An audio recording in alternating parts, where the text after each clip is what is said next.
Hello, my name's Brendan, and I'm going to talk to you today about the Moscow Art Theater, MXT, which are the Russian letters that stand for Moscow Art Theater. And if you're thinking to yourself right now, I don't really care about theater, I'm more into TV and movies, I can tell you right now, the Moscow Art Theater influences you way more than you think it does. And we're going to talk about why, and we're going to talk about why that's well, at least interesting, if not very important. It's all because of this guy right here, Konstantin Stanislavski, and this guy right here, Anton Chekhov. So that's neat. Stanislavski, here he is. 1898, he sits down with a friend of his, Vladimir Nemirovich Denchenko, and they talk for 18 hours straight about what they think the theater should be.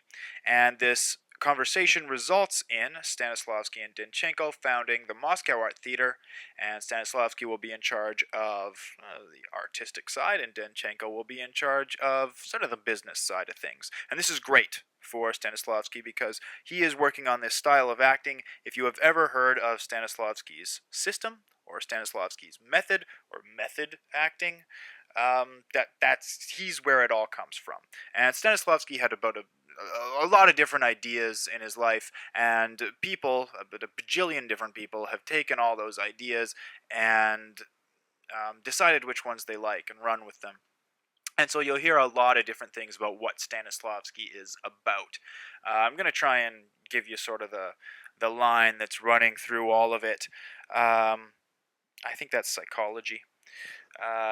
In the 1890s, psychology is sort of a new field. Think about it, Freud is still right around the corner, so it's pretty cutting edge for Stanislavski to be trying to base his acting style on psychology to make the theater and to make scenes look like real life, look natural. So how he wants to do this is explore the subconscious. And I guess one of the problems that he sees is we have an actor on a stage, and the actor knows that they are an actor on the stage. So, what do? We take everything about this character, their background, their given circumstances, if you will, everything that they feel, they like, they dislike, their history, their past, how they think about other people, all that stuff, and we learn it, we know it, and we just sort of throw it back into our subconscious. And then when they get on the stage, and the actor gets on the stage, they can start saying the lines, and because they already know all these things, they'll just sort of come out, and we will see them as an audience without the actor having to do very much. And the best way sort of to explain this to you in a way that makes sense, in an applicable way to your life, is that I assume you have a keyboard somewhere because you're watching this video. If you're typing a word, you don't just sit there and go, oh, okay, where's T? Oh, okay, here it is. H. Ah, okay. That would take forever, and it's very inefficient. So, what you do is you just know how to type the word theater. Your brain knows it automatically. And I think that's what Stanislavski's getting into here with the subconscious, right? You just do things in your real life, and everything that you have in your past sort of affects that. That's great. Okay, next. Objectives. What do you want as a character? What does the character want? And so again, this is a real thing that actors really use. You have seen actors use this technique before, I guarantee you. What they do is they decide what the character wants, and what's great about this is that every single actor can play a part differently.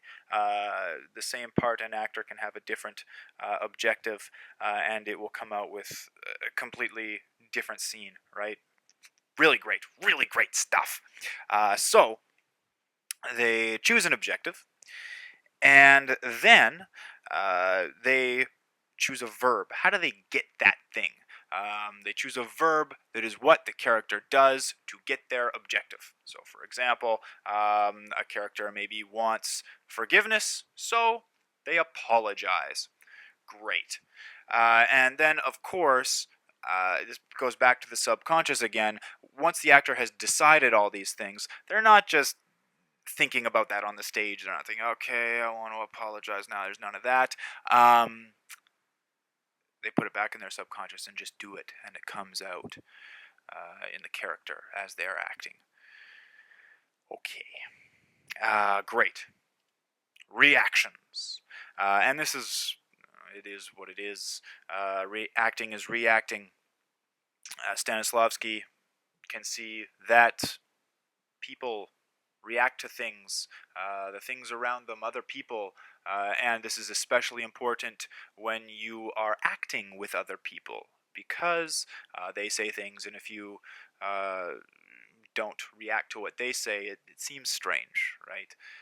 So react. That's all there is to that, I think. So what? Who cares? Well, in the 1890s, or the late 1800s anyways, acting was very different from what we see on TV today. It was an actor on stage screaming for attention, basically, because people didn't really go to the theater just to watch theater. They went to be seen in society and to talk to their friends and that kind of thing.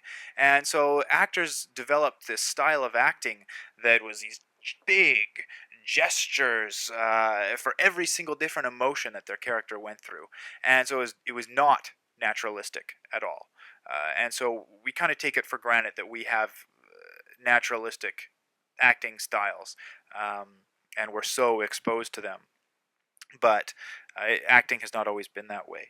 So that's why the acting style is important, and the Moscow Art Theater is important because it spread this acting style, partially thanks to Chekhov, so prose writer and a doctor. I said doctor like that's bad. No, it's great. He's a doctor. It's wonderful. And so Chekhov writes a play. It's called The Seagull. Didn't do very well its first performance, and so Chekhov did not want it to ever be performed again, but Stanislavski convinced him that he should perform it, or that it should be performed, and so the Moscow Art Theater chooses it for its first season, the last show of its first season, and it is a hit. After the first performance, there is a hush that goes over the theater, and then sudden, thunderous applause. And this sets up the Moscow Art Theater for its success. Oh, but how did it get all the way over here to North America? Well, the Moscow Art Theater ran out of money. Basically, they lost one of their key financiers, and so they go on tour, and they go through Europe, and they go to the United States, and it really takes hold. People love it. They think it's amazing. They've never seen acting like this before. They've never seen a show like this before, and so that is how it spreads to the United States, and it becomes the basis and the foundation for modern American acting. And then it quickly from there spreads throughout the rest of the world. So that's why the Moscow Art Theater is so important. Cool. Thanks for watching or listening or whatever it is you just did. There it is. Have a good one.